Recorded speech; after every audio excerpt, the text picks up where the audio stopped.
কোথায় পিছনে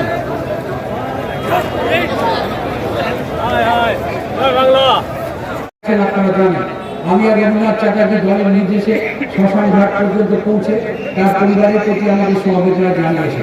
কালনাতেও ক্ষিতীশ বলে একজন মানুষ, তিনি ড্রাইভার ছিলেন, তিনি শর্মা, তিনি আতঙ্কে তার স্ট্রোক হয়েছিল।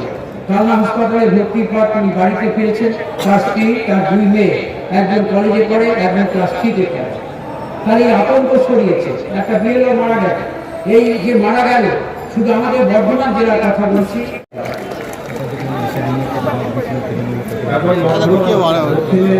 বিধায়ক স্বপন দাসকে বক্তব্য রাখার জন্য অনুরোধ করছি। কাল বাদে পরশুদিন যেভাবে বিরোধী দলনেতা শুভেন্দু অধিকারী সরকারের কুচ্ছা এখানে বলে গেছে, আমরা 24 ঘন্টার নোটিশে বর্ধমান জেলা তৃণমূল কংগ্রেসের উদ্যোগে আমাদের তার বিরুদ্ধে আমরা যেভাবে তিনি বক্তব্য রেখে গেছেন, আমরা সেই এসআই এর পক্ষে তিনি বলে গেছেন আর আমরা এসআই এর বিরুদ্ধে। আজকে আমাদের এই প্রতিবাদ সভা আমাদের রাজ্যের মাননীয় মন্ত্রী আমাদের সেনাশিস বাবু তিনি এসেছেন, পরিবহন মন্ত্রী স্বপনদা রয়েছেন, আমাদের রবিদা সহ আমাদের এমপি ম্যাডাম, আমাদের সমস্ত বিধায়করা, আমাদের জেলার নেতৃত্বরা সবাই এখানে উপস্থিত হয়েছেন। যদি একটা জেনুইন লোকের নাম ভোটার লিস্ট থেকে বাদ দেয়, আমরা প্রতিবাদ আন্দোলন যেমন গড়ে তুলছি, সেই প্রতিবাদ আন্দোলন গড়ে তুলতে হবে। একটা নাম যাতে কোনোভাবে ভোটার লিস্ট থেকে বাদ না যায়, সেই চেষ্টা আমাদের দলের কর্মীদের করতে হবে। চতুর্দিকে আমাদের ইনকোয়ারি চলছে, আপনারা দলীয় কর্মীরা সব জায়গায় দায়িত্বে আছেন, কোনোভাবে একটা লোকের নাম বাদ না যায় সেটা আপনারা দেখবেন। এটাই এখন আমাদের কাজ, সব থেকে বড় কাজ। বিভিন্ন জায়গায় রাজ্যে ক্ষমতায় এসেছে বিজেপি, এইভাবে চক্রান্ত করে ক্ষমতায় এসেছেন। বাংলায় আমরা ক্ষমতায় আসতে দেব না। 2026 সালে 30টা সিট পাবে না বিজেপি, সেই পরিস্থিতি বাংলায় হয়েছে। তাই আপনারা বিভিন্ন জায়গা থেকে এসেছেন। আমাদের নমস্কার, সঞ্চালক রবিদা রয়েছেন, আমাদের রাজ্য সরকারের গুরুত্বপূর্ণ মন্ত্রী আমাদের সিনিয়র নেতা স্বপন দেবনাথ তিনি বক্তব্য রেখেছেন, খোকন দাস রয়েছেন বিধায়ক, এমপি শর্মিলাদি রয়েছেন, তৃণমূল কংগ্রেসের আরো নেতৃত্ব আছেন, শাখা সংগঠনের প্রধানরা আছেন, আর হাজার হাজার মানুষ তৃণমূল কংগ্রেস এবং তৃণমূল কংগ্রেসের কর্মী সমর্থকরা আজকে এই বর্ধমান শহরে জনজোয়ার তৈরি করে, জনস্রোত তৈরি করে বর্ধমান শহরকে উত্তাল করে চলেছে।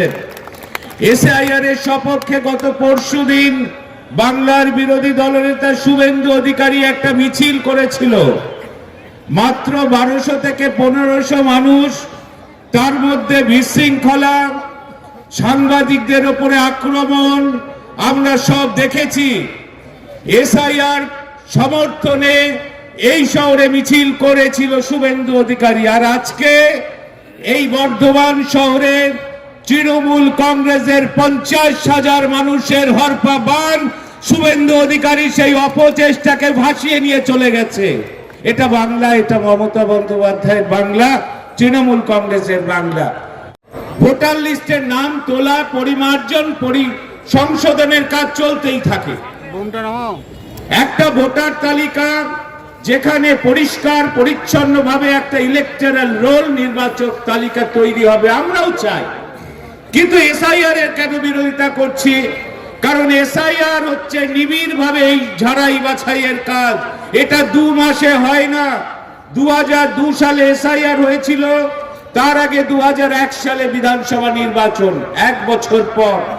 2002 তে এসআইআর হয়েছিল, 4 সালে লোকসভা নির্বাচন, 2 বছর পর। আর এবছর 2 মাসে এসআইআর হবে, তার 3 মাস পরে বিধানসভা ভোট।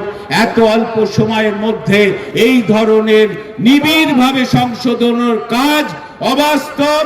এবং আমাদের নেত্রী মনে করেন, আমাদের দল মনে করি আমরা, লক্ষ লক্ষ প্রকৃত ভোটারের নাম শুধু নথির অভাবে বাদ হয়ে যাবে বলে আমরা এসআইআর এর বিরোধিতা করছি।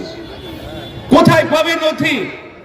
আধার কার্ড তৈরি করলেন নরেন্দ্র মোদী, সারা ভারতবর্ষের মানুষকে আধার কার্ডের সাথে বিভিন্ন ব্যাংক লিংক করালেন। এখন বলছে এই আধার কার্ডের কোনো মূল্য নেই পরিচয়পত্র হিসেবে। শুধু সাধারণ মানুষকে নিয়ে হয়রানি তৈরি করা, শুধু সাধারণ মানুষকে একটা বিপর্যয়ের মধ্যে ফেলে দেওয়া হচ্ছে কেন্দ্রীয় সরকারের কাজ। আজকে এসআইআর এ জন্ম সার্টিফিকেট চাই, এসআইআর এ জমির দলিল চাই। যে 11টা তথ্য তারা চেয়েছে, সেই তথ্যগুলো দিতে পারবে না সব থেকে বাংলার গরিব মানুষ। গরিব মানুষ সব থেকে ক্ষতিগ্রস্ত হবে, নথির অভাবে তাদের নাম বাদ হয়ে যাবে। প্রতি বছর আপনারা জানেন যে মেদিনীপুর ঘাটাল জুড়ে বন্যায় ভেসে যায় মাটির বাড়িগুলো। আরামবাগ, খানাকুল সহ উত্তরবঙ্গে বাড়ির জলে ভেসে যায় মাটির বাড়িগুলো। কোথায় পাবে সেই নথি? সব থেকে ক্ষতিগ্রস্ত হবে গরিব মানুষ এই এসআইআর এর ফলে। তাই আমরা বিরোধিতা করছি। মাধ্যমিক 2026 পরীক্ষার আর মাত্র কয়েক মাস বাকি।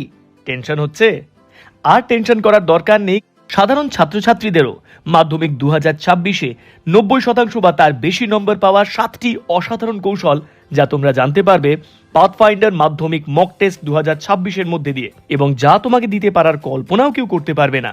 কৌশল 1, পাথফাইন্ডারের মাধ্যমিক মক টেস্টে 3টি টেস্টের প্রতি বিষয়ের প্রশ্নপত্রগুলো সম্পূর্ণ সাজেস্টিভ, যেগুলো সলভ করলে মাধ্যমিকে বসে মনে হবে, আরে এ তো যেন সব প্রশ্নের উত্তরই পেরে যাচ্ছি।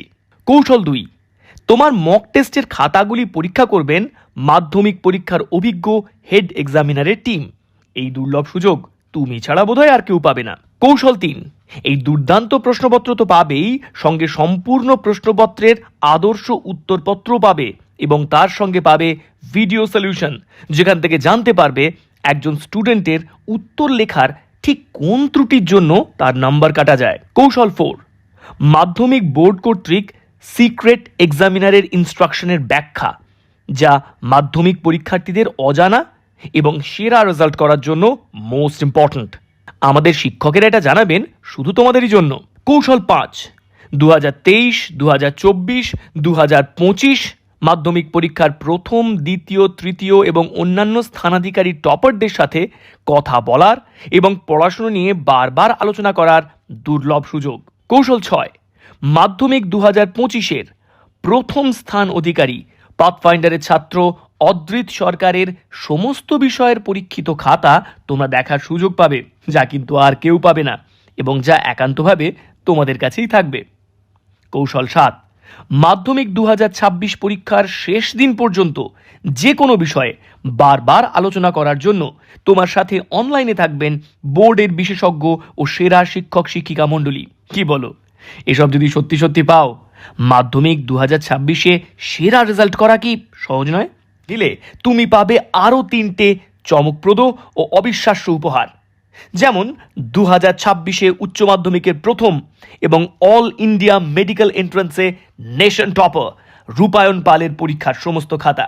অনলাইন রেজিস্ট্রেশন করার জন্য ভিজিট করো www.pathfinder.edu.in অথবা নিকটবর্তী পাথফাইন্ডার সেন্টারে।